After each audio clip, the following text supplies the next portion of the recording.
সাকিব আল হাসান যেন আর কখনো লাল সবুজ জার্সি গায়ে দিতে না পারে সেজন্য বিসিবিকে আনুষ্ঠানিকভাবে নির্দেশনা দেবে ক্রীড়া মন্ত্রণালয়। চ্যানেল 24-কে নিশ্চিত করেছেন ক্রীড়া উপদেষ্টা আসিফ মাহমুদ। শেখ হাসিনার জন্মদিনে শুভেচ্ছা জানিয়ে পোস্ট দেয়া নিয়ে ভার্চুয়ালি কথার লড়াইয়ে জড়িয়েছেন দুজন। সাকিবও জানিয়েছেন কেন শেখ হাসিনার জন্মদিনের শুভেচ্ছা পোস্ট দিয়েছেন তিনি। আজকে যে এই বাচ্চা ছেলে আসিফ মাহমুদ, সে সাকিবের বিরুদ্ধে। আসিফ মাহমুদ সাকিব আল হাসানের ফেসবুক যুদ্ধ, যার শুরুটা রোববার রাতে সাকিবের এক পোস্টকে কেন্দ্র করে।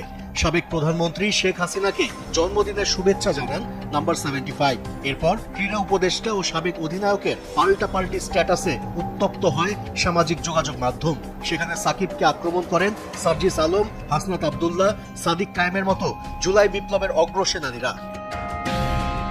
সোমবার আবারও ফেসবুকে পোস্ট দেন আসিফ মাহমুদ, যেখানে উপদেষ্টার সাথে সাকিবের কথোপকথনের অংশ তুলে ধরেন। শুধু ভালো ক্রিকেটার বলেই পুনর্বাসনের সুযোগ নেই, স্পষ্ট জানিয়ে দেন। চ্যানেল 24-কে নিজের প্রতিক্রিয়া দিয়েছেন আসিফ মাহমুদ। আওয়ামী লীগকে এখনো ধারণ করে বলেই ফ্যাসিস্ট হাসিনার জন্মদিনে শুভেচ্ছা জানিয়েছেন বিশ্বাস ক্রীড়া উপদেষ্টার।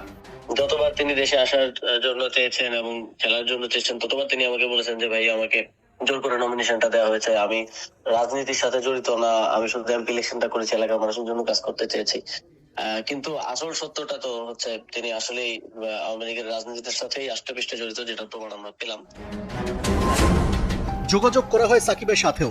মত প্রকাশের অধিকার সবার আছে বলে মনে করেন তিনি। সে তো সবসময় সিরিয়াসলি খেলা ফলো করছে, খেলা দেখছে কিংবা খেলা করছে, তাই না? খেলার সাথে যুক্ত ছিল এবং খুব ভাবেই অতপ্রত ভাবেই যুক্ত ছিল।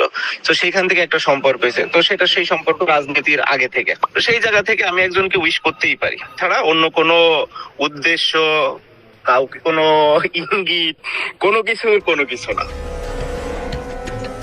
ভার্চুয়াল যুদ্ধের মাঝে দুঃসংবাদ শুনতে হয়েছে সাকিব আল হাসানকে। অর্থ পাচার সহ অবৈধ সম্পদ অর্জনের অভিযোগ অনুসন্ধানে নতুন কমিটি গঠন করেছে দুর্নীতি দমন কমিশন। তবে বড় ধাক্কাটা আসতে যাচ্ছে ক্রিকেট বোর্ড থেকে। ক্রীড়া উপদেষ্টা নিশ্চিত করেছেন মন্ত্রণালয় থেকে বিসিবিকে আনুষ্ঠানিকভাবে জানানো হবে সাকিব যেন আর কখনো লাল সবুজ জার্সি গায়ে দিতে না পারে।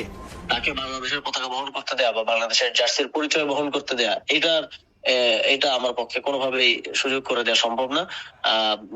ইতিপূর্বে এটা আমি বোর্ডকে এইভাবে না বললেও এখন বোর্ডের প্রতি আমার স্পষ্ট নির্দেশনা থাকবে যে সাকিব আল হাসান কখনোই বাংলাদেশের টিমে আর খেলতে পারবেন না। তাহলে কি সত্যি আনুষ্ঠানিকভাবে শেষ হয়ে যাচ্ছে বাংলাদেশের ক্রিকেটে সাকিব অধ্যায়?